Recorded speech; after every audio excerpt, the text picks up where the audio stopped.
President Trump's tour across Asia marked a critical test for his push to reshape global trade through direct diplomacy.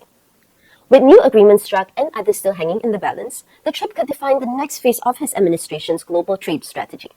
Trump kicked off the week in Japan, where he met with the newly elected prime minister.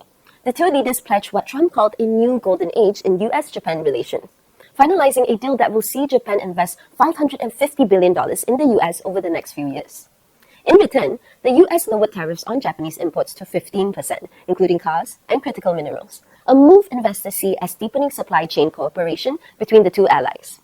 The president then continued to South Korea, where negotiations have proven more complicated.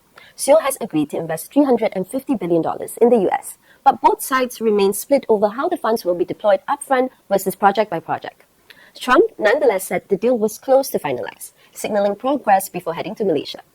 Beyond those two major economies, trade talks with India, Australia, and Taiwan remains work in progress. India's exports to the US have dropped sharply since Washington imposed a 50% tariff over New Delhi's discounted Russian oil purchases, while Taiwan continues to push for deeper tariff cuts and more favorable semiconductor terms. Still, Trump's team notched smaller wins with Malaysia and Cambodia and early frameworks with Thailand and Vietnam, potentially paving the way for broader trade expansion in Southeast Asia. For investors, these developments underscore both the opportunities and uncertainties in global trade. While successful deals could bolster US growth and supply chain resilience, stalled negotiations remind markets just how delicate international trade politics remain. Follow us for more market analysis and updates just like this.